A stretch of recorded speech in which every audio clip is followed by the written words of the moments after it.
Hello नमस्कार, आप सभी का फिर से स्वागत है सत्या फिजिक्स में। मैं सत्या साहू और इस वीडियो के अंदर अपन लोग पढ़ने वाले फ्लक्स। किस चीज को बोलते हैं मतलब फ्लक्स क्या चीज है अपने पास, इलेक्ट्रिक फ्लक्स के बारे में वीडियो है। लेकिन आपके इलेक्ट्रिक फ्लक्स पढ़ने से पहले फ्लक्स को जानना बहुत ही ज्यादा जरूरी हो जाता है, क्योंकि बिना फ्लक्स को जाने आप इलेक्ट्रिक फ्लक्स, मैग्नेटिक फ्लक्स, किसी भी फ्लक्स को नहीं पढ़ सकते हो। तो फ्लक्स के बारे में बहुत कम लोग जानते हैं। ठीक है, आपके साथ वाले, आपसे आगे वाले जानते हैं, लेकिन आपके साथ वाले बहुत कम लोग जानते हैं। आपको स्कूल के अंदर भी शायद ही बताया गया होगा फाई इज इक्वल्स टू क्या होता है, ई ए कोस थीटा, लगभग सबको पता है। तो फ्लक्स को समझिए अपन, उसके लिए अपने पास में एक एग्जाम्पल आता है पानी का। ये अपने पास में पानी कोई बह रहा है, इसकी वेलोसिटी है v, यानी कि अपने पास में पानी है जो v वेलोसिटी से ऐसे बह रहा है। मैंने इसके बीच में एक विंडो लाके पटक दी, जिसका एरिया अपने पास में ए है। तो ये जो अपने पास में फ्लक्स आएगा ना, किसका फ्लक्स आएगा, पानी का फ्लक्स आएगा। तो इसको मैंने फाई डब्ल्यू मान लिया। तो पानी का जो फ्लक्स आएगा वो कितना होगा, यूनिट सेकंड के अंदर इस एरिया से अपने पास में जो पानी गुजरेगा, पास होगा, वो क्या हो जाएगा अपने पास में पानी का फ्लक्स। ऐसे ही अगर आप इलेक्ट्रिक फ्लक्स निकालोगे तो यूनिट सेकंड के अंदर जितने भी अपने पास में इलेक्ट्रिक फील्ड लाइंस इस एरिया से निकलेगी तो वो क्या हो जाएगा, इलेक्ट्रिक फ्लक्स। अगर मैग्नेटिक फ्लक्स लाइन निकलेगी तो वो क्या हो जाएगा, मैग्नेटिक फ्लक्स हो जाएगा। लेकिन क्या है कंडीशन, यूनिट टाइम के अंदर निकलना चाहिए अपने। तो यूनिट टाइम के अंदर निकलना चाहिए। मान लो अपने पास में वेलोसिटी 10 मीटर पर सेकंड है, एरिया है इसका 20 मीटर स्क्वायर। ठीक है, तो यूनिट यानी कि चलो एक सेकंड मान लेते हैं। यूनिट को क्या मान के चल रहा है अपन, एक सेकंड। यूनिट टाइम को क्या मान के चल रहा है, एक सेकंड मान के चल रहे हैं। तो देखो यहां पर अपने पास में क्या है, एक सेकंड के अंदर कितना दूरी चली जाएगा, ये 10 मीटर चल लेगा। 10 मीटर पर सेकंड का मतलब क्या है, वेलोसिटी अगर 10 मीटर पर सेकंड का मतलब क्या है कि एक सेकंड में कितने मीटर जा रहा है, ये 10 मीटर जा रहा है। यानी कि एक सेकंड में कितना मीटर चल लिया, ये 10 मीटर चल लिया। कितना निकला, इस एरिया के बराबर से निकला। तो अपने पास में जो पानी निकलेगा ना इस विंडो से, एक सेकंड में कितना पानी निकलेगा उसका वॉल्यूम आएगा अपने पास में, कितना आएगा, इस एरिया को आप किससे मल्टीप्लाई कर दोगे, इस वेलोसिटी से। क्यों, देखो ये अपने पास में कोई एरिया है 20 मीटर, ये वाला एरिया, और इससे एक सेकंड में 10 मीटर आगे चला जाएगा। अगर मैंने ये अपने पास एक रेक्टेंगल शेप की अपने पास विंडो मानी है, तो इससे जो आपके पानी निकल के जाएगा वो आपके एक क्यूबॉइड बनाएगा आगे जाके। और क्यूबॉइड का अगर आप वॉल्यूम निकालोगे तो एरिया तो अपने पास में है, अगर इसको आप जितनी लेंथ है इसकी यहां से यहां तक क्यूबॉइड की, उससे आप मल्टीप्लाई कर दोगे तो आपके क्या आ जाएगा, वॉल्यूम आ जाएगा क्यूबॉइड का। यानी कि 20 मल्टीप्लाई विथ 10 क्या हो गया आपने, 200। ठीक है, इसकी यूनिट की बाद में बात करेंगे अपन। चलो लिख लेते हैं वोल्ट मीटर। ठीक है, इसकी यूनिट होती है, उसके बारे में बाद में बात करेंगे कैसे क्या है। लेकिन फिलहाल ये आएगा अपने पास। तो इससे आपने ये समझ में आया कि पानी का जो फ्लक्स होगा वो क्या होगा, ए मल्टीप्लाई विथ वी। अगर मैं यहां पर पानी को हटा दूं और इस पानी की जगह इलेक्ट्रिक फील्ड लेके आ जाऊं, ये अपने पास में कोई इलेक्ट्रिक फील्ड है, तो यहां पर जो इलेक्ट्रिक फील्ड के लिए फ्लक्स आएगा वो कितना आ जाएगा, A multiply with electric field का मैग्नीट्यूड। दोनों को मल्टीप्लाई कर देंगे तो अपने पास में क्या आ जाएगा, फ्लक्स आएगा। लेकिन ये अपने पास में एक पर्टिकुलर कंडीशन के लिए आएगा कि ये अपने पास में एरिया है ना बिल्कुल ऐसे पड़ा हुआ होना चाहिए। ठीक है, ऐसे का मतलब इसका जो एरिया वेक्टर है, यहां पर मैं अगर एरिया वेक्टर बनूं, एरिया वेक्टर हमेशा जो भी अपने पास में एरिया होता है उसके बिल्कुल परपेंडिकुलर बाहर की ओर होता है। ये अपने पास में क्या हो गया, एरिया वेक्टर, ए वेक्टर मान लेते हैं फिर। तो एरिया वेक्टर और इलेक्ट्रिक फील्ड के बीच में जो एंगल बन रहा है, अगर वो थीटा बराबर 0 हो, यहां पर 0 डिग्री एंगल बन रहा है, तब अपने पास में ये वाली कंडीशन आएगी। लेकिन अगर मैं इसको थोड़ा सा टिल्टेड कर दूं, टिल्टेड करने का मतलब मैंने थोड़ा सा इसको घुमा दिया, घुमाया, और अगला डायग्राम में यहां पर बना रहा हूं। ठीक है,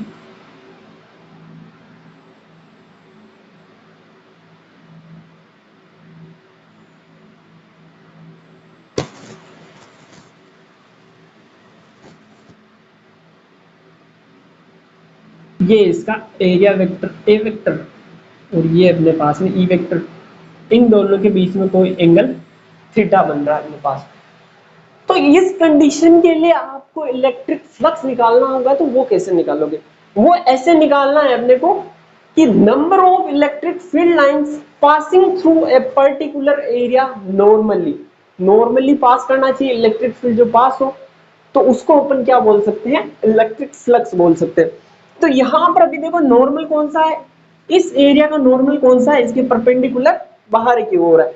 अगर परपेंडिकुलर बाहर की ओर है तो इस साइड में अपने पास में जो इलेक्ट्रिक फील्ड गुजरेगा वही क्या होगा अपने पास में? इलेक्ट्रिक फ्लक्स होगा। तो इलेक्ट्रिक फील्ड ये अपने पास में ये है, तो इसका अगर कंपोनेंट निकालोगे आप, तो ये वाला कंपोनेंट, अगर ये वाला थीटा एंगल बन रहा है तो थीटा साइड का एंगल वाला क्या बनता है अपने पास में? Cos theta.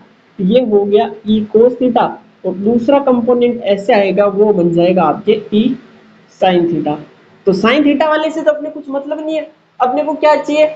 इस एरिया के नॉर्मली पास होने वाला इलेक्ट्रिक फील्ड चाहिए। तो इलेक्ट्रिक फील्ड नॉर्मली पास कौन सा हो रहा है? ई कोस थीटा वाला हो रहा है। तो अपने पास में एक जनरल कंडीशन बन के आती है कि फाई ई हो गया ए मल्टीप्लाई विथ क्या निकालोगे? Normally electric field. Normally electric field कौन सा है? ई कोस थीटा। फाई ई हो गया E vector dot A vector. ये अपने पास में फॉर्मूला निकल कर आता है, इसको खोलोगे तो वापस वही होने वाला है, ई ए कोस थीटा, डॉट प्रोडक्ट है दोनों ई वेक्टर और ए वेक्टर का। अब अपने पास है ये सवाल आता है कि एरिया वेक्टर क्वांटिटी है या फिर स्केलर क्वांटिटी, क्योंकि अपन ने यहाँ पर जब अपन ने इसको सोल्व किया तो एरिया को एक वेक्टर क्वांटिटी लेके चला। ये अपने पास में कोई एरिया है तो इसका वेक्टर अपन ने किस साइड में माना? जो एरिया है उसके परपेंडिकुलर आउटवर्ड माना। लेकिन हमेशा क्या एरिया वेक्टर क्वांटिटी ही होता है क्या? मैं चाहता हूं कि एक बार तो आप इसको छाप लो, क्योंकि इसके बाद में अपन एक कंडीशन लेके चलेंगे कि अपने पास में जो इलेक्ट्रिक फील्ड है वो नॉन यूनिफॉर्म हो, और अपने पास में जो शेप है ना, ये अब तो अपन ने एक रेक्टेंगल मान लिया, अगर इसकी जगह अपने पास में कोई ऐसा शेप हो जिसका अपन एरिया आसानी से फाइंड नहीं कर सके, ऐसा शेप हो जिसका एरिया बिल्कुल रैंडम हो, तो उसके लिए अपन इलेक्ट्रिक फ्लक्स कैसे निकालेंगे वो अपन आगे बात करने वाले। तो मैं थोड़ा सा साइड में हटता हूँ, आप इसको छाप लो एक बार पहुंच करके। छाप लिया हो तो अब अपन बात कर लेते हैं कि एरिया वेक्टर होता है या फिर स्केलर क्वांटिटी होता है। तो मैं जो बताने वाला हूँ एचसी वर्मा सर को रेफरेंस लेकर बताने वाला हूँ कि एरिया वेक्टर क्वांटिटी होता है या फिर स्केलर क्वांटिटी होता है। तो एचसी वर्मा सर के अनुसार अगर अपने पास में कोई ऐसी फिजिकल क्वांटिटी है जो स्केलर हो, लेकिन उसके ओरिएंटेशन का प्रभाव उसके दूसरे अपन कोई उसी से रिलेटेड कोई दूसरी वस्तु निकालते हैं उस पर पड़ता हो, तो अपन क्या मान सकते हैं? उस फिजिकल क्वांटिटी को एक वेक्टर की फॉर्म में मान सकते हैं। जैसे अपने पास में एरिया है, हमेशा क्या होता है? एक स्केलर क्वांटिटी ही होता, लेकिन ये वेक्टर क्वांटिटी की तरह बिहेव करता है। बिहेव कैसे करता है? जैसे अपन फ्लक्स निकालते हैं, तो जैसे मैंने ये फ्लक्स निकाला था फर्स्ट कंडीशन के लिए ऐसे रखी थी खिड़की को, दूसरी कंडीशन के लिए मैंने क्या किया? इसको थोड़ा सा टिल्टेड कर दिया,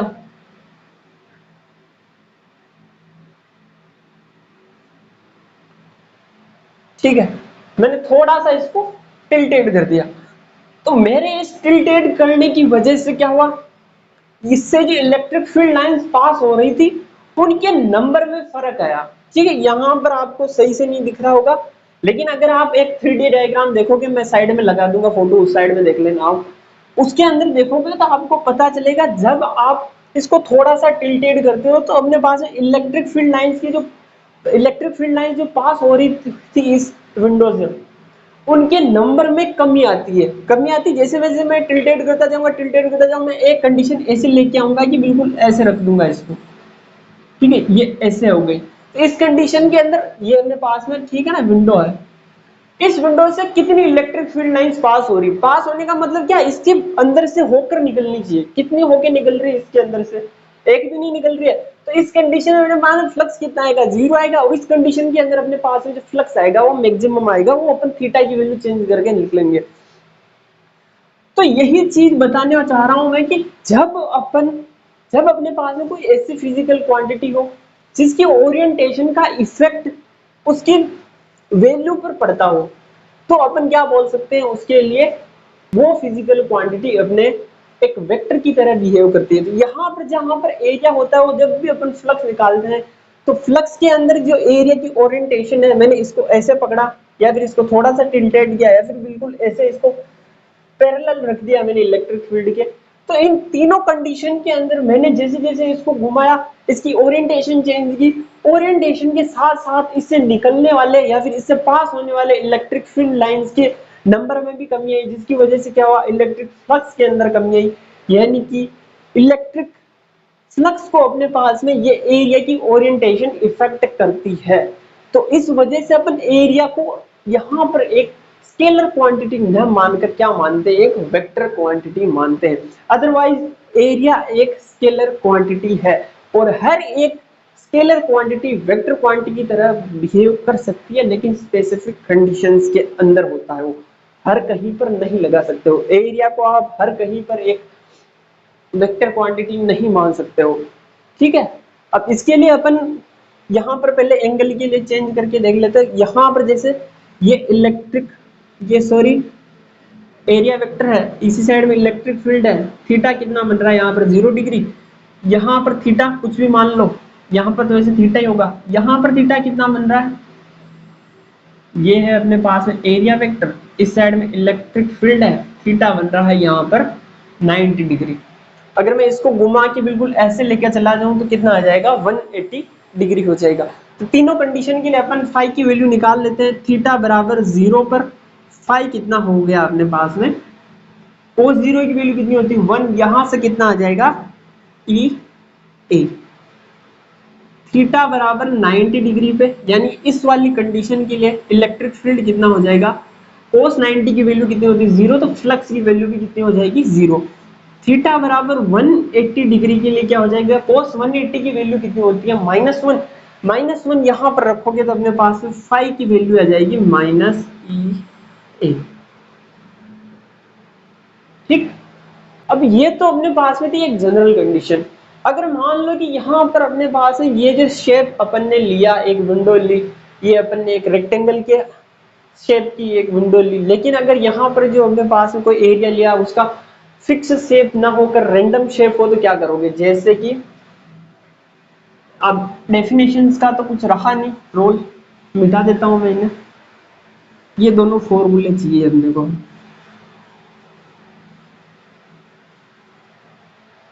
जैसे मेरे पास इलेक्ट्रिक फील्ड भी कुछ नॉन यूनिफॉर्म है, ऐसा है, और ये जो मैंने शेप लिया ये भी अपने पास में कुछ रैंडम सा शेप है। तो इसके लिए आप फ्लक्स कैसे निकालोगे, ये अपने सबसे बड़ी बात हो जाती है। तो क्या करना है, इसको छोटे छोटे सेगमेंट में तोड़ना है। ठीक है, इतने छोटे सेगमेंट में तोड़ना है कि एक पर्टिकुलर छोटे से सेगमेंट के लिए क्या हो जाए, एक छोटे से सेगमेंट के लिए उसका शेप भी क्या हो, एक फिक्स हो जाए। जैसे अपने पास में कोई ऐसी शेप मिले अपने को जिसका अपन एरिया निकाल सके, तो ऐसी शेप हो जाए और उसके लिए इलेक्ट्रिक फील्ड भी नॉन यूनिफॉर्म की जगह यूनिफॉर्म हो जाए, इतने छोटे छोटे सेगमेंट कर लें। तो आप क्या कर सकते हो, फिर आप निकाल सकते हो कि एक छोटे से सेगमेंट के लिए जब आप फ्लक्स निकालोगे तो उसको क्या बोलोगे, डी फाई बोलोगे। छोटे से फ्लक्स, छोटे से सेगमेंट के लिए निकाल रहे हो इसलिए क्या हो गया, डी फाई हो गया। अब डी फाई हो गया तो यहां से आ जाएगा ई वेक्टर, ये तो सेम रहेगा। मैंने क्या कहा कि हर एक सेगमेंट के लिए यूनिफॉर्म इलेक्ट्रिक फील्ड बन जाए, इतने छोटे छोटे करना। तो अपने पास इलेक्ट्रिक फील्ड फिक्स हो गया। अब अपने पास में इस सेगमेंट का एरिया निकालना है। सेगमेंट का एरिया बहुत ही छोटा होगा तो उसको अपन किससे दर्शाएंगे, डी ए से। ये हो गया डी ए वेक्टर। ये तो हो गया आपने डी फाई की वैल्यू, लेकिन अपने को क्या चाहिए, पूरे की चाहिए। अब अपन पहले से पढ़ते हैं कि अगर अपने पास कोई बड़ी चीज है उसके एक छोटे से सेगमेंट के लिए अपन ने कुछ निकाल लिया और पूरी बड़ी वस्तु के लिए निकालना, क्या करते हैं अपन उसको इंटीग्रेट कर देते हैं। तो यहाँ पर भी आपको इंटीग्रेट करना है, इंटीग्रेट कर दो, किया इंटीग्रेट, ये 5 पूरे के लिए निकाल लो तो 5 हो जाएगा, एक के लिए डी 5 था, पूरे के लिए निकालोगे तो 5 हो गया। ये आ गया E vector dot D A vector. ये रहा अपने पास में किसी नॉन यूनिफॉर्म इलेक्ट्रिक फील्ड के लिए क्या है, फ्लक्स की वैल्यू कितनी होगी।